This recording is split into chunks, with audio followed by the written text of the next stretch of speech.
Attention Kingdom Hospital medical staff. Attention. Tonight we welcome a new member into the Keepers of the Kingdom. Attendance is mandatory unless you have better things to do, and don't forget, it's a secret. A secret everyone knows. This concludes your announcements. Stay tuned for ritual chanting and ceremonial apples. This is Derry Public Radio.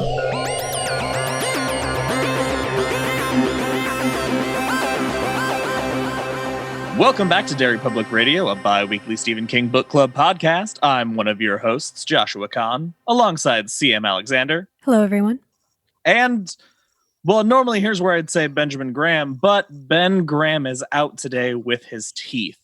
So instead, we have a special guest from the Drinking Age Movies channel on YouTube and the Drinking Age Movies podcast, the co-host, Paul Workman. Welcome, Paul Workman. Hi, everybody. Or should I say hello, constant readers in place of Ben?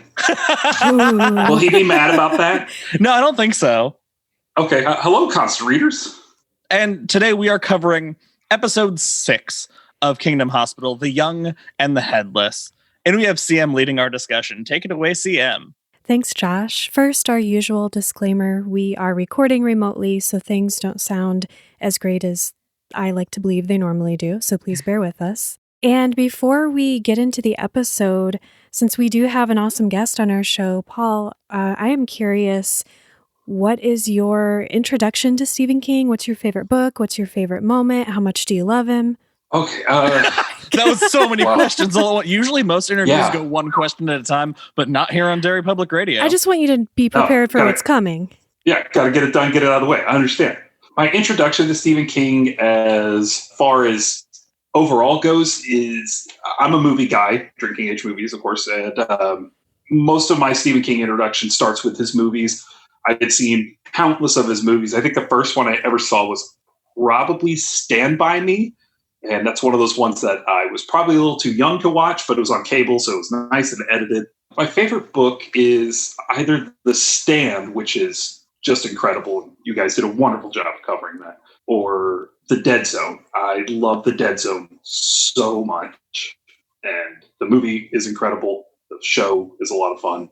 My favorite Stephen King moment. Oh boy, there's so many. I love that you're also a person who can't give one answer. Like Josh always gives me shit for answering with multiple things. Okay, my favorite Stephen King moment is the end of the book of The Shining. I love that moment so much. I don't like the Stanley Kubrick movie because of that moment. Ooh. Same. Awesome. Those are all good answers. You passed the test and you can be on our episode. All right. Yeah. Last episode, Hook shows Draper his porn and brings her into the Sally plot. Rolf and Paul continue to plot against Sally and Peter, and Stegman kills Elmer's twin brother, Frankie. So in this episode, once again, we get to meet a new character. I hope he doesn't die this episode. That was my note, because I assumed he was going to die, because that's usually what happens. His name is Richard, and he's been sober for 30 days. Way to go, Richard. And he arrives at the local university to meet with the medical board. And Richard is an interesting guy. The most interesting thing about him is that his sponsor is Stephen King. Oh, yeah. So Richard is there to check out the earthquake business. He's a seismologist, and we're going to catch up with him. Oh, Josh, you have a look on your face. Well, okay, so I assume this has to exist because of science, but they say specifically that he is a seismologist who is an expert on fault-free earthquakes. Yeah, they do make a real specific point to tell you that. Because we establish in, I think it's like episode 2 or 3, they say that the hospital was built on a fault line, but then come to find out that can't be true because the earthquakes are only being contained to that property. Nothing outside of Kingdom Hospital is feeling any of these earthquakes whatsoever. I think it's because the hospital's fracking. It's the old kingdom is an elaborate ruse to drill for oil. Get all that nice unrefined oil. Yeah. I I talked in the first episode about how it was a mill that burnt down, then it was a hospital that burnt down, but at one point it was a fracking place. Well, scrap that. Oh, a fracking place. A fracking place. Is the Old Kingdom just the castle from Monty Python and the Holy Grail? Does it continuously sink into the swamp? Yeah. The way episode 3 went, I wouldn't be surprised if that came to be. Before we move on, I just had one note. Did anybody notice who the dean of the university was? No. No. He was the cigarette smoking man from the X-Files. Oh. The conspiracy just gets deeper. I was so thrilled when they started the episode. His name was the first name up there, William B. Davis. I was like, wait, what? All right, guys. If the hospital's a rockin', don't come a knockin'. No. Perfect segue. Oh Earthquake, my God. guys. There's another earthquake.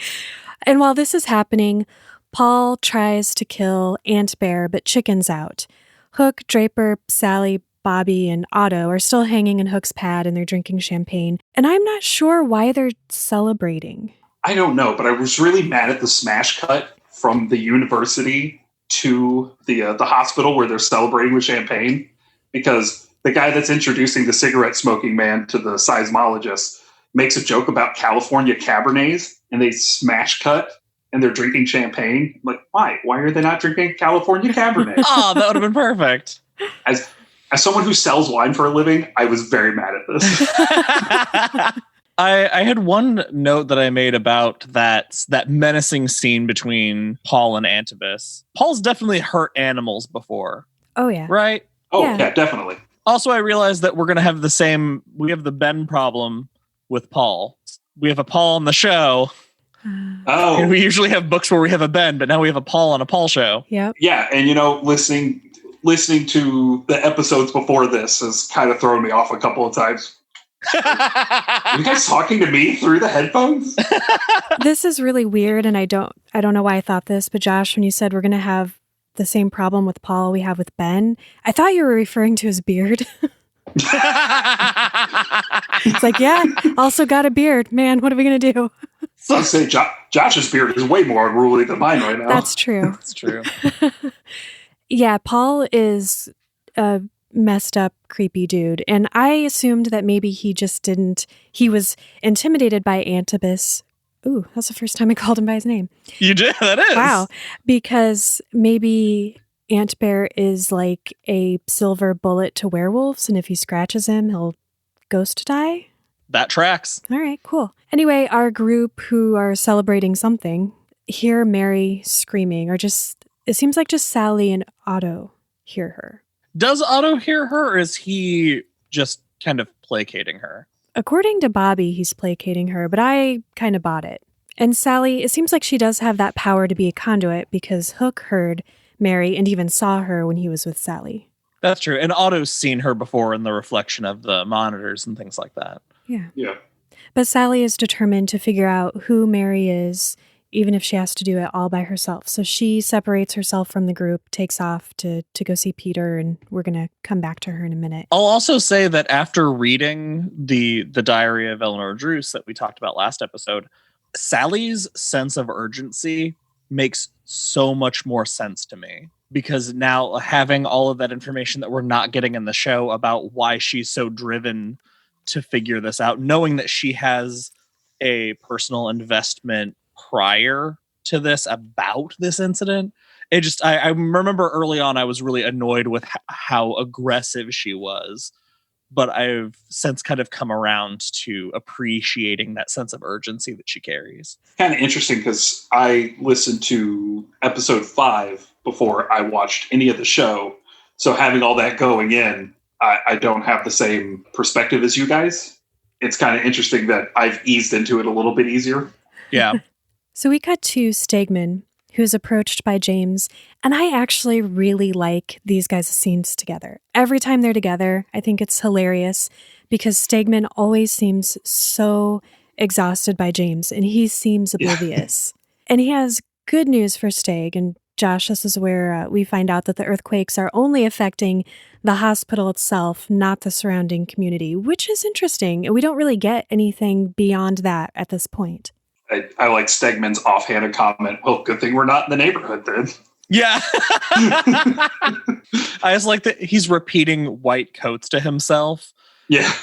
Because he's still hung up on that whole orderlies thing. I'm appreciating this, and we get this episode, we get a lot more of it towards the end, but watching Stegman's descent into madness, it feels like we're really ramping in that direction, and I'm very excited. He does feel like he's probably going to be a loose cannon on down the road. Yeah. Also, have we discussed any conspiracies on the show? I don't remember if you have or not about Ed Begley Jr. being on this show and St. Elsewhere. No, we have not. All right, so St. Elsewhere was a show in the 80s that ran for about 6 seasons. It was a hospital show, and it starred Ed Begley Jr. and Denzel Washington and a few other notable 80s names. It's mostly notable for the fact that the very last episode, the show was wrapping up, and they cut to this young boy playing with a snow globe, and the father of the boy comes over to him. He's like, I really don't understand all this autism, but he loves playing with that snow globe. And then they like close it on the snow globe, and the hospital from St. Elsewhere is inside the snow globe, as if to say the whole show took place in this young boy's imagination. I just like the idea of a writer having the idea of, I don't understand all this autism. That was like an actual line from the show. Yeah, it's like, that's the closing line. That's where this series needs to go out on, is that line. Oh my goodness. So I just keep hoping that we're going to find out they're in the same universe. Oh, it's a really elaborate way to tie all of this into Under the Dome. I don't know how I feel about that. Oh, it's so perfect. So, Josh, if you hadn't given us all that information last episode on the book, I would be speculating like mad about why the earthquakes are only affecting the hospital. But I think we can safely assume it's all Stegman's fault. Agreed. Can we talk about Elmer sexually assaulting Massengale? Yeah, right? This moment happened, and I was like, I cannot wait for CM to talk about this, because she finally slaps him across the face, and I knew you'd be so happy. And she slaps him hard. Mm-hmm. That was just gross. Do one of you want to walk us through that scene? I feel like you should. You're the one who... Okay. I know how passionate you felt about all of this interaction. All right. This is a real visual bit, so I'm sorry our listening audience won't be able to see this, but Elmer comes creeping up behind her like this. Yep, just like that. I wish everyone could see this. Visual medium. Good job. He brings a rose and he like puts it in front of her. And okay, fine, a little too close, a little creepy, but then he grabs her ass. Like full on force, nothing but. It's just the most handful. He grabs it like he knows he will never grab it again. God, and she rings his bell. She turns around and slaps the shit out of him. Way to go, Massengale. And tells him basically, like, you are a child. I don't date children. Your dad is head honcho. I care about my job. Fuck off. Although I do still wish that she just would have said, I am not remotely interested in you, not attracted to you, don't like you that way, leave me alone. I think that's a little more clear because she's offering up these excuses like, oh, your dad.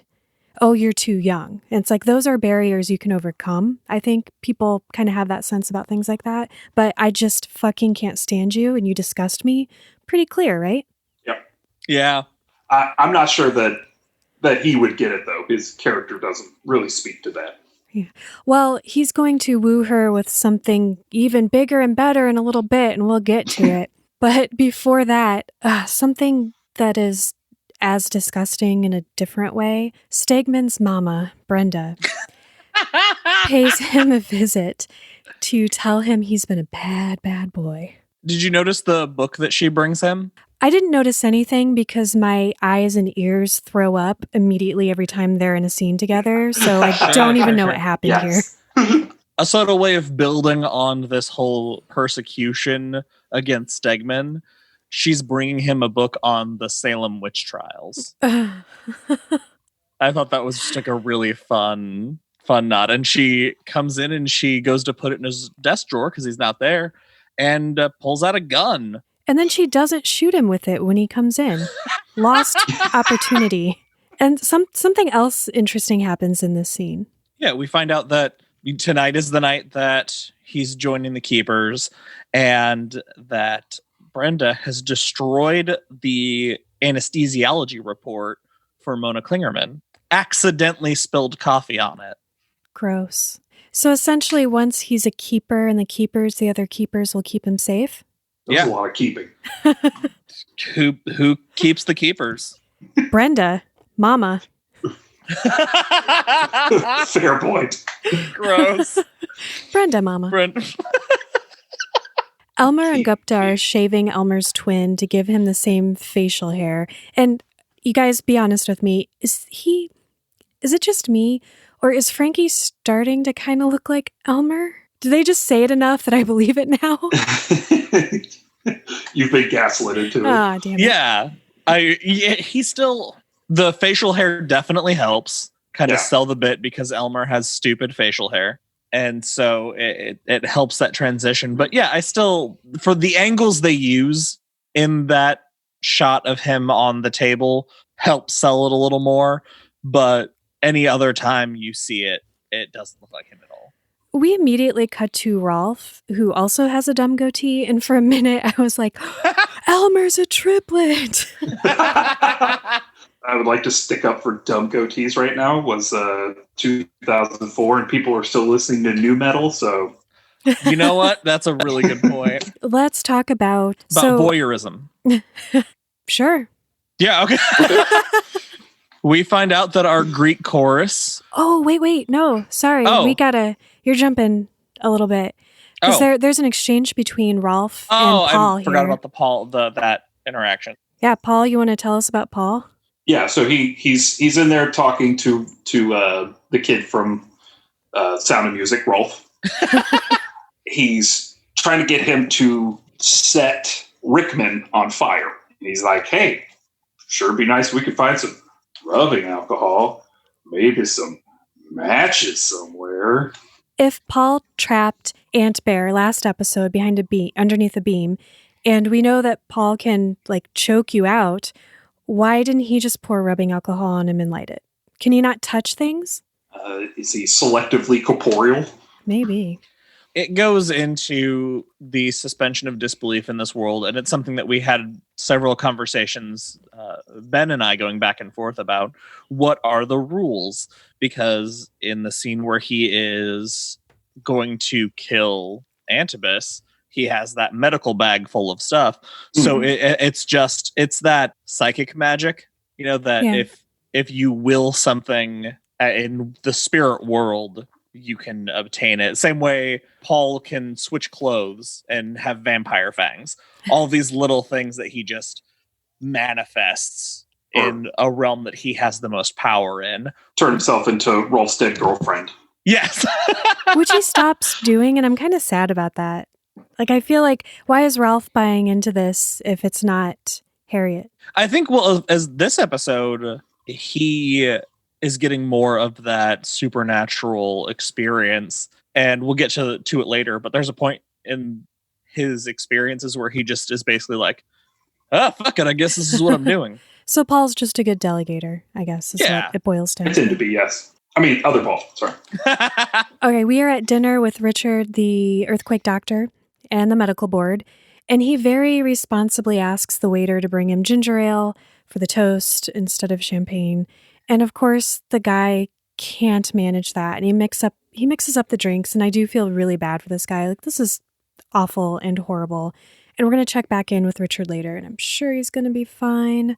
Just fine. Yeah. And we also find out, I just have to mention this because I liked it, James hates the word earthquake for some reason. He's just tired of saying it.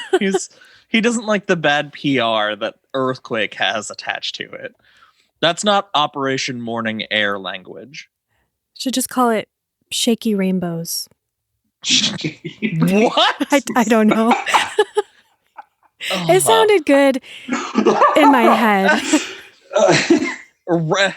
You at least have to say something that connects to what's happening. It's more like ground shimmies. Well, rainbows are in the morning air after it rains, Josh. Anyway. It's a real stretch. Real stretch. I'm going to stick with ground shimmies. Okay, Josh, now we can get to your scene. Hook asks Draper to move in with him. That is a great way to phrase that. Yeah. That it's really slick where he's like, you can use this place anytime you want. It's way better than all those on-call rooms, despite the fact that it's at least 50 miles away, apparently. And they're having this really adorable, like they have that will they or won't they chemistry. But we don't have time for all of that in just 13 episodes. So instead, our Greek chorus show up and spy on them having this really cute date where they're flirting, but they're saying that they can't responsibly try anything together because they both work really hard. She's just out of a relationship and they just don't want it to get complicated. But please mention the most important part, that when she rejects him, he's like, okay, he doesn't Elmer her. Yeah. Well, I do I think the line he says somewhere in there was like, zombies can't trust their feelings. Yeah. And I thought that was like a really good way to acknowledge, like, I totally understand where you're coming from, be overworked and under-rested and all that stuff. So yeah, we're good. But lucky for them or the viewing audience, it's not up to them. I love how the course just magically sends them these pages. Okay, yeah! How did they pull that off? So they're not vampires, they're magicians? I need to unpack this. I really hope we get some more information about Abel and Krista before this is all over. They somehow send these emails to the pagers that say, I need you, I just can't say it. And they both see it on their pager from the other person. And it creates like that really cute moment where they both read it and then look at each other. And I really liked that relationship building moment. It was a beautiful moment of vulnerability that ended in a kiss. Okay, I'm not going to get mushy again on this show. This is backtracking. I forgot to mention this. We talked about the shaving of Frank to look like Elmer. And I had this terrifying moment where like you see that plan, like some plan is registering on Elmer's face. Mm-hmm. And my first thought was him having the idea of throwing this corpse off the roof. Oh. Which is especially dark when you consider that his brother jumped from the roof. Oh, man. Oh, I love that. I didn't think of that at all. I mean, I love it in a bad way. I didn't think about that at all. I thought he was going to do like a body switch and make Massengale think, like put Frank in the bed where they're doing the sleep study. So she thinks Elmer died. Oh, and so he'd be like sleeping and she'd find him dead. Yeah, but he does something worse, which we'll get to. While all of this is going on, Peter starts drawing Mary, we presume, and Rolf gets up to light Peter on fire, which we don't have to worry about because Rolf is going to take 40 minutes to do this. And he's trying to find matches or something to light it, and Paul says something to him like, just rub two sticks together. I don't care. So Peter is aware that he is in danger. And while this is going on, Mary appears and she holds her hand out to him and tells Peter to come with her. Would you guys go with Mary? Hell yeah. I think her being so closely associated with Antipas that, most likely. I guess my first thought when she's like, come with me was, oh, he's going to die. She's going to ring her bell. So I would have been like, no, I'm good. And I would have been set on fire. If she had one hand on the bell, I'd be like, whoa, cool it. But after all that time, like the idea, because Rickman has been to this other plane of existence in the Old Kingdom. And honestly, I bet he just wanted to get up and walk around for a bit. Nah, that's true. My next note just says fucking gesture. So can you tell where we're at? The Kingdom Finger Parade. Yeah. My first question. So we're finally getting to the ceremony in some nondescript room within the hospital that Stegman is going through the initiation. My first thought was, shouldn't Hook and James be there? James seemed to know about it because when you catch up to him later, he says something about it. Yeah, but you'd think this is a big deal for somebody to be joining the Keepers. You'd think all the Keepers should be there for this. But who would? At least James has a reason. Hook is just making out. But maybe Hook's supposed to be on call and they just rotate initiations? I guess somebody's got to stay behind to watch the hospital. They can't all be there. My burning question is, nobody seems to like Stegman, and he's a terrible doctor, and a ton of lawsuits waiting to happen. Why are they bringing him into the Keepers? What's the motivation? Well, from Boston. Yeah, I don't know if you know that. Yeah, I don't think he mentions it enough. Yeah, I don't think he has yet. It's subtle. You have to turn the captions on to catch it. Yeah. I don't know. I mean, when you see it, it seems like virtually everybody who's a physician at that hospital is a keeper. So I wonder if this is just how it works. Everybody, you become a keeper or you don't last at that hospital very long. That doesn't make it special, though. Who gives a shit about being a keeper if just working at the hospital is what makes you a keeper? Also, keep in mind, even though we've seen Stegman be irresponsible, his track record and his reputation, he is a genius. Like, he is a top tier neurospecialist. We've been very focused on the parts where he's fucked up, but he's written tons of books. He's taught a bunch. Like, he is a very celebrated neurosurgeon. Also, his mom seems to be in pretty deep with the Keepers. So oh, gross. It just gets gross. It's just gross that you said it so matter-of-factly, and that makes me so happy. I just feel like it's a nepotism thing. Oh, gross. Look, the original comment I was going to say was she was in pretty deep with the Keepers, or vice versa. Oh! Wow.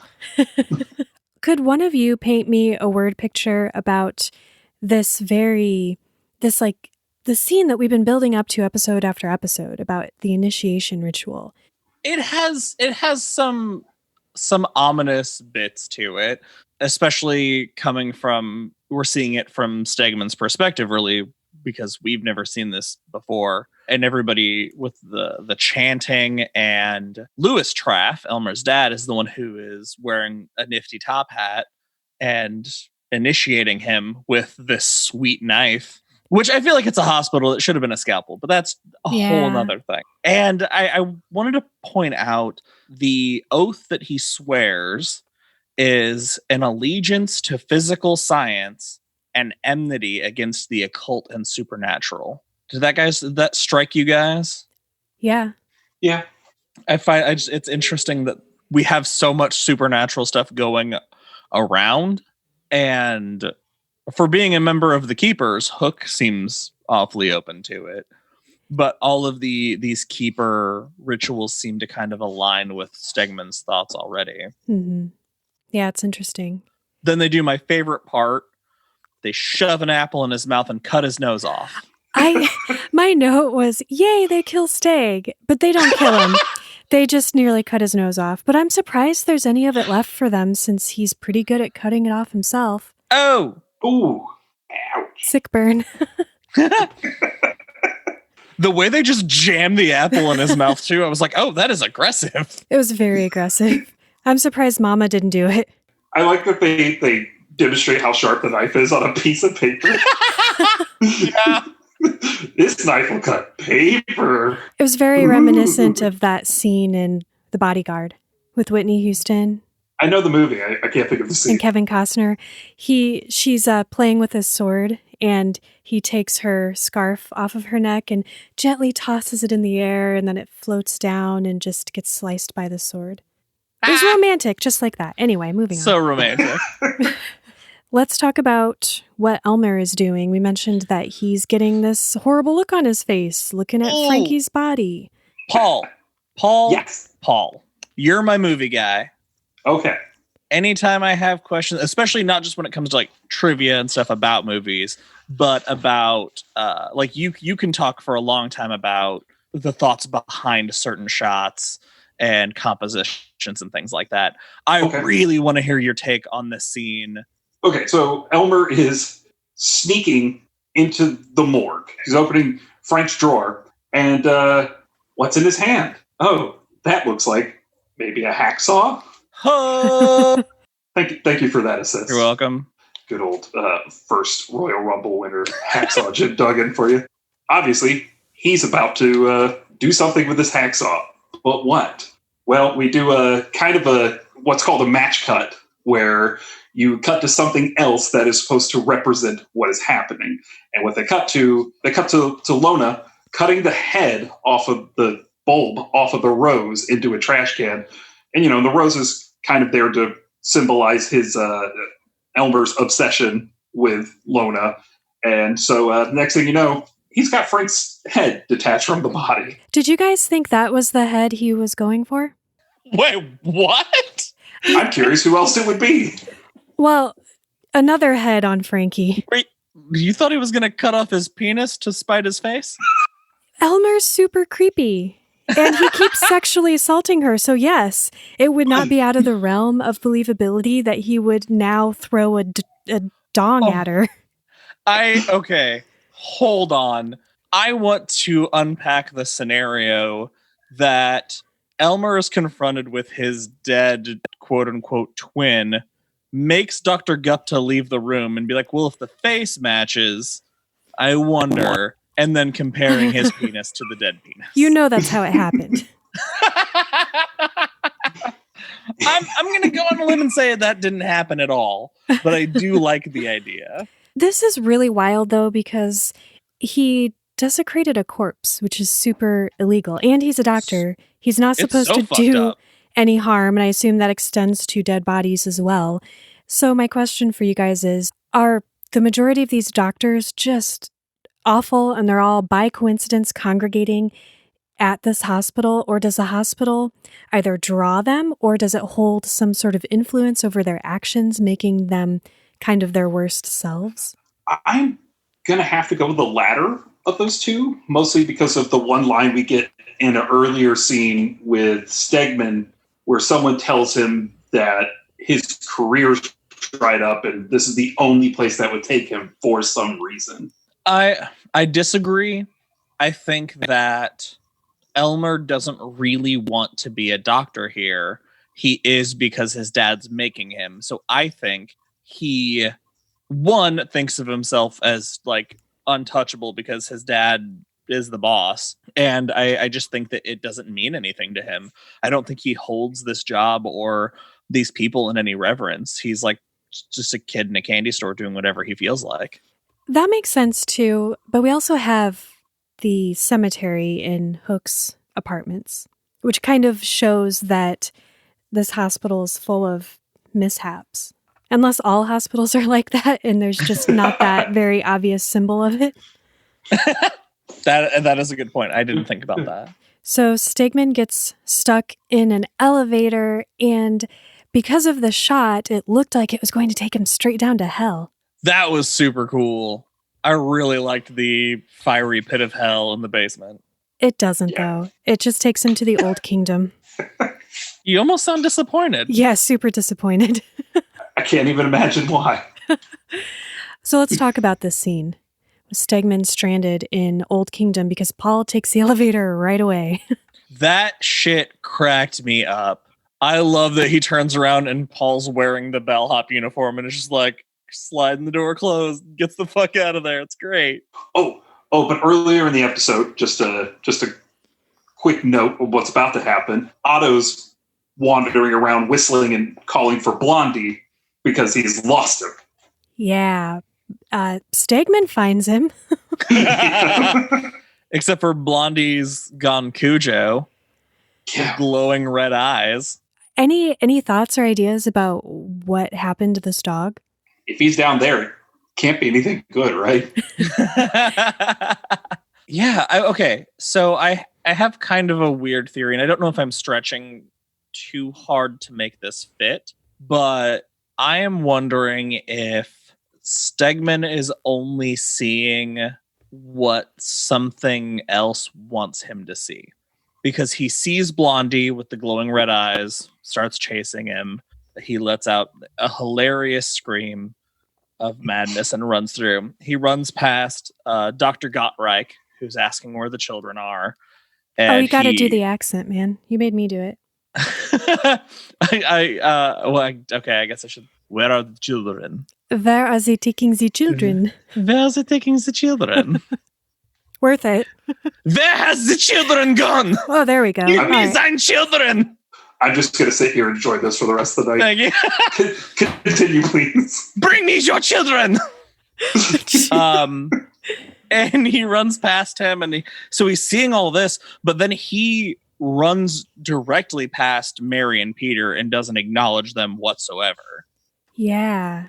And so that makes me think that maybe if it's Paul doing it or whatever that evil energy in the kingdom is, it's only confronting him with things to scare him and drive him further mad. I'd buy it. I do love the look on Peter and Mary's face when he goes by and they just watch him go by and they're like, oh, that's weird. Let's keep looking for Antipas. Yeah, you don't see that every day, do you? We're back in New Kingdom briefly, very briefly. I'm curious your thoughts about the scene because maybe I'm being too hard on it, but I was a little disappointed. So Elmer convinces Dr. Gupta to deliver this package, this bag with Frank's head in it to Dr. Which is a bowling Massengale. ball bag. Yeah. And it doesn't go the way Elmer or I thought that it would go. I also want to point out why I don't think this would have worked the way Elmer wanted it to anyway. Originally, he gives the bag to Dr. Gupta and he says, tell her that I said it was the only answer to my philosophical problem. And instead, Gupta hands her the bowling ball bag and says, Elmer told me to give this to you, which directly implies that Elmer handed this to him so it could not be Elmer's head inside. Still gross. Still would be scary. But I don't think she would think it was Elmer given that relay of information. Yeah. So what I'm saying is this is really on Gupta for a shitty delivery. Well, and she doesn't even open the bag because I did really like this part because she's like, I don't want anything from him. Take it back. She does not care. So instead, the one person in this hospital who should not have to deal with this, our nurse Carrie, who can't stand the sight of blood. I'm glad so Nurse Carrie shows up and says, Dr. Traff said that I should try this rotation out because she's not ready for surgery. And goes to hang up her coat. And to be fair, who goes, oh, what's in this bag? And just grabs somebody's bag and opens it. That's rude, Carrie. That is rude. Very rude. The worst. But I'm also really glad that we don't see her see what's inside the bag and we experience it from Elmer's perspective in the hallway when he hears the scream and goes and is like, uh-oh. And then Nurse Carrie screams and then the head rolls into the hallway and he freaks the fuck out. Just runs down the hall and picks it up. But why does he freak out? Like, what did he want to happen? What was the end game here? Yeah, I don't understand how he didn't see who saw it at any point and he freaks out. So how has this plan gone any more awry than the plan that he had already had in his head? He doesn't appreciate that she desecrated the corpse by throwing a head on the ground. That's just rude. So he instead shows it the proper respect and puts it in a locker. As one does. Can I just say, yeah, the basement, Jax, where's your head at? What a wonderful choice. It's so divine.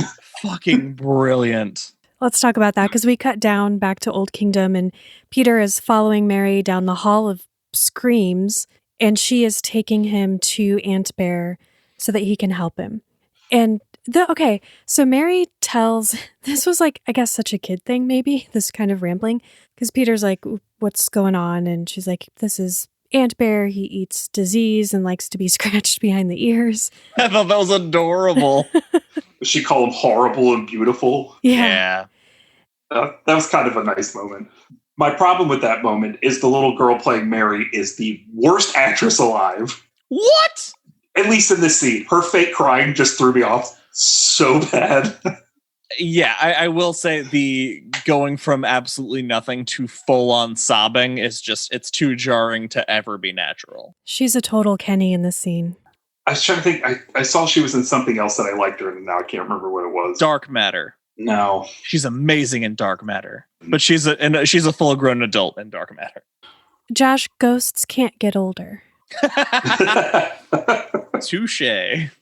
So Peter does save Ant Bear. Not only does he lift the bar off of him, freeing him, he gives him a blood transfusion.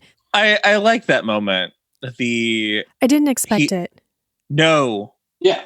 But this also kind of supports my psychic magic in the in-between world. We have so many locations to deal with in Kingdom Hospital because we have the hospital, we have the Old Kingdom, but we also have the psychic spiritual in-between in the Old Kingdom that exists between heaven and hell, where we're like, that's what we see in the elevator.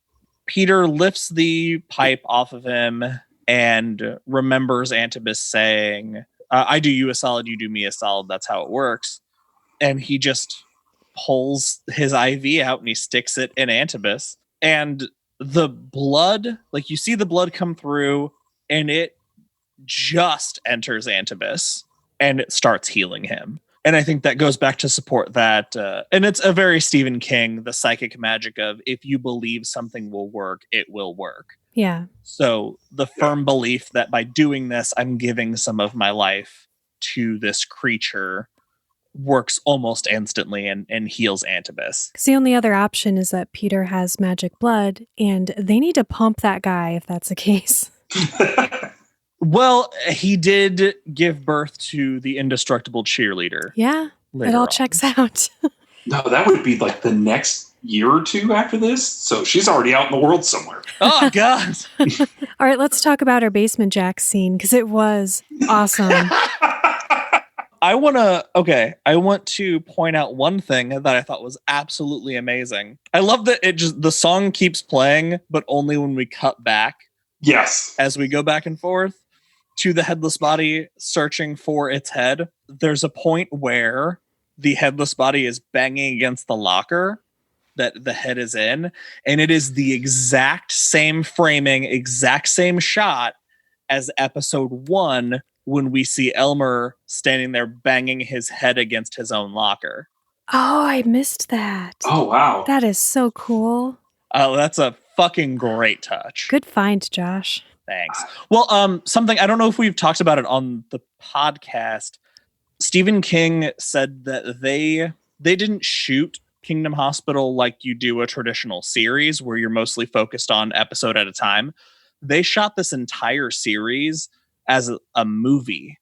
So they had the entire shooting schedule for all 13 episodes at the start and jumped around every single bit of the show. Yeah, because he had every single episode written and handed into ABC before they greenlit it, which is incredible. That's insane. So while Frankie's looking for his head, and I think I'm going to start to really like Frankie if he continues to be in the show. He's becoming my favorite. Sally is swinging her crystal, and she makes it to Peter's room where Rolf is waiting for her. But luckily, she can just take off immediately because Peter not only did he draw a picture of Mary, but he wrote Mary on it. So she's got what she needs. I thought that was great. Like a great use of bringing back the fact that he's an artist. Yeah. And using just that little movement of his hand to convey it. But I do love that Sally's like, your name's Mary. What's your last name? Fuck, Sally. Be grateful for what you have. Well, in her defense, if Peter's going to go through all that trouble to draw a picture and write Mary, can you put her last name? I guess. And her middle and her social. Yeah. Date of birth, next of kin. Where to find Mother's your file. maiden name. Previous job experience. So then we get this like cat and mouse scene between Rolf and Sally, which takes 40 minutes because, Rolf is in here because he murdered a bunch of people. He sucks as a murderer. Is he okay? And why is he not handcuffed to anything? Seriously. He is a criminal. This is a major problem. Now, we don't really get a lot into Rolf's, like, we know he's a murderer, we know he killed people, all that. But Peter, when he is in his head speaking to Natalie, refers to Rolf as a pyro. So is he an arsonist? And that's how he killed all those people? Was like he burned down a place and there were 6 people in the building, maybe? I don't know. I wondered that too, but the way they portrayed him, I envisioned him as a hands-on killer. I wonder if we're going to get... Well, you know what? I don't think we're going to get any new information on Rolf after this episode. Possibly, but I mean, he could end up in the Old Kingdom. We could find out all about him. Very true. There is something cool that happens in this. I just really enjoyed this. Sally runs off into the bathroom in the room because a nurse is coming in. And so Rolf has to jump back into bed. And then that all happens and he's going to go to the bathroom to get her after the nurse leaves. But when he opens the door, it's not Sally standing there. It's our monochrome doctor. Man, this show makes me ask so many questions to myself because right before Dr. Gottreich is evil, hands down, bad dude, tortured children, experimented on them. We know this. Right before he shows up to be interposed to stop Rolf from getting to Sally. Sally hides in the bathroom and then prays for help, and Gottreich shows up. And it's after he sees Gottreich asking him these questions, asking where Paul went. He turns around to see that Paul is gone, turns around, Dr. Gottreich's gone. Sally's still right there in the bathroom, and he's just like, nah, too weird. Closes the door and goes back. More like Dr. Godright. Am I right? Oh my God. No, he hurt children, CM. Oh, sorry. Not a kid person. What can I say? Terrible justification. Terrible. Don't feel bad, CM. I'm not a kid person either. How many do you have? 2. So Rolf is done with Sally, and he's just going to go for Peter. He's going to torch him, and he has the alcohol, and he has the match. But unfortunately for him, Aunt Bear causes a hysterical mishap, and Ralph sets himself on fire instead. And this was really, really cool. And I love stunt guys doing fire stuff because it's so awesome. I love that the orderly calls for a code red. Yeah. And nobody runs in there to douse him. And then in the middle of him burning and still flailing, he says code blue. He's not dead yet. I'm surprised they didn't play The Roof is on Fire. Yeah, I loved that scene. That was super cool. I didn't know what to expect, but I did not expect him setting himself on fire. That shit was great. So good.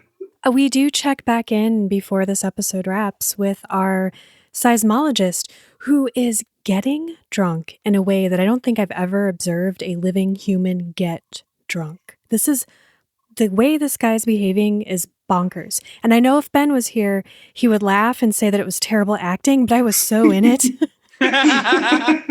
It was definitely better than Mary's crying, so I'll give it that. I felt so bad. I feel so bad for this character. I mean, I know we don't know much about him, but and I get that at the top he's 30 days sober and he's being really cocky about it. Right. But you still don't, no matter how cocky he's being, you don't want to see somebody fall off the wagon that hard. And he drinks himself to the point of hallucinations, is what the EMTs say.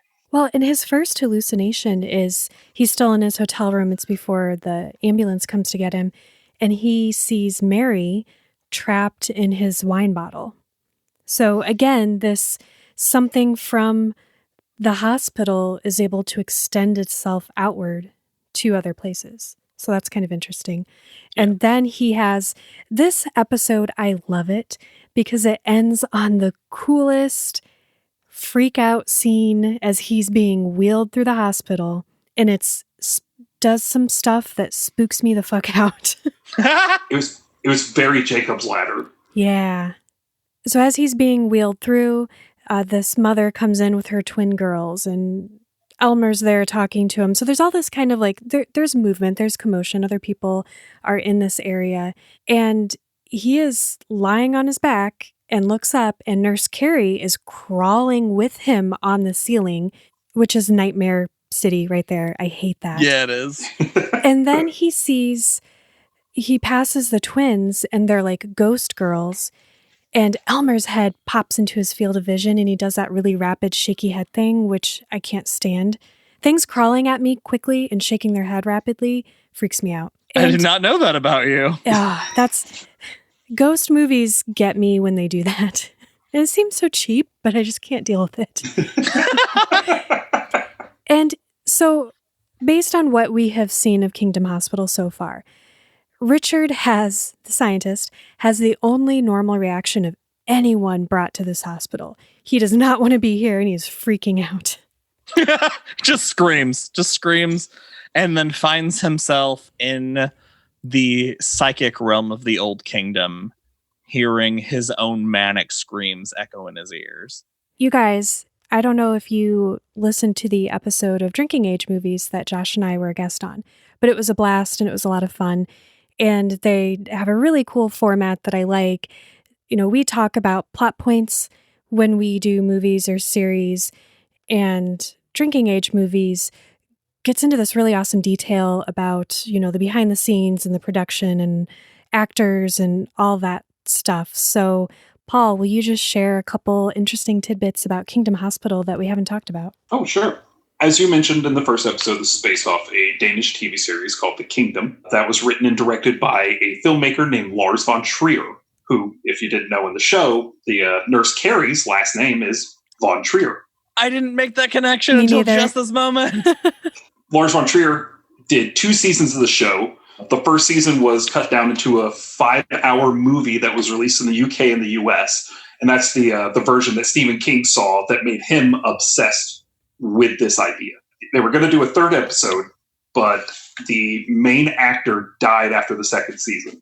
Whoa. So the Danish Broadcasting Corporation didn't pick it back up. And apparently the notes for the 3rd season were sent to Stephen King once they acquired the rights to the movie, the material. So Stephen King found this while working on The Shining, and him and Carl Reiner, the producer, 2 of them wanted to get the rights, but the rights were owned by Columbia. And Columbia decided after 5 years of trying that they were going to give Stephen King the rights if he would give them the rights to one of his stories. Would you like to take a guess at what that story is? Oh, God. So it's post-Shining. Oh, God, I don't even know why I'm asking. I don't know when anything came out. Stand By Me? No, that came out like 2 decades before this, dude. Fuck! Green Mile. Good guess, but no. It was Secret Garden, which got turned into Secret Window. Oh. Which, of course, was written and directed by David Koepp, co-writer of Jurassic Park, the movie. Perfect.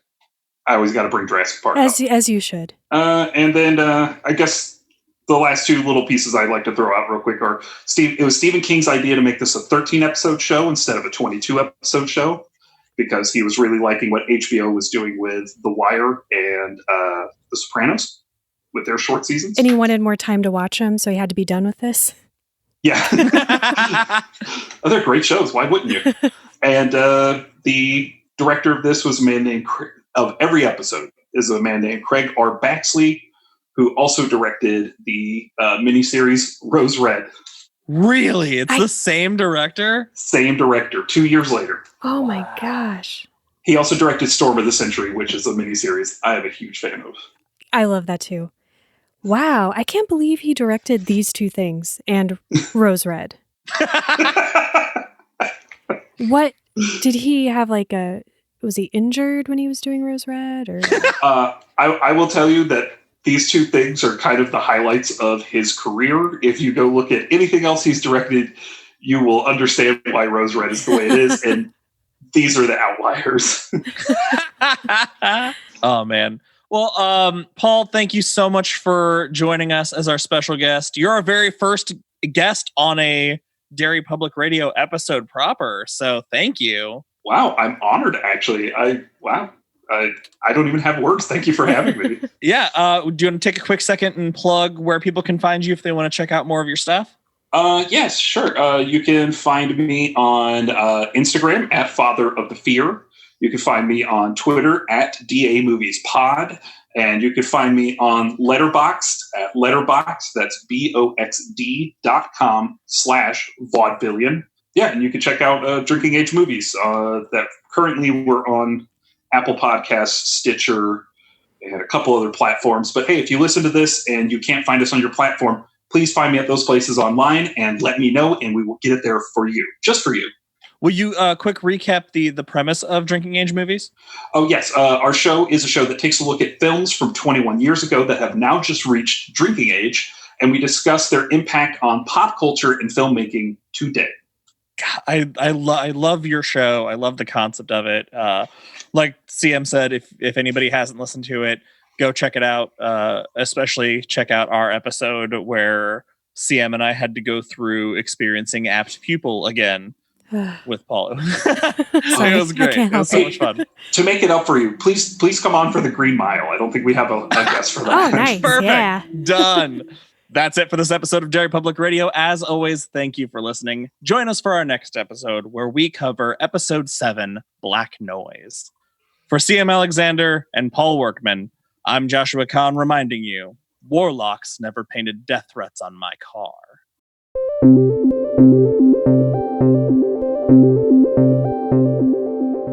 Hey everyone, Sam Alexander here. Thank you for listening to part 6 of Kingdom Hospital. We hope you enjoyed it. I want to give a special shout out to Paul Workman for being our very first Derry Public Radio guest. He did an awesome job and we had so much fun recording with him. If you can't get enough of Paul, you can find him at Drinking Age Movies on Facebook. It is a fun, amazing podcast. Please check it out. As always, you can find us on social media at Derry Public Radio or send us an email at derrypublicradio@gmail.com. We speculate a ton about this episode, and we would love to know what you guys think of it. We love hearing from you. And we wish Ben the best of luck with his teeth. That's all for now, listeners. Goodbye.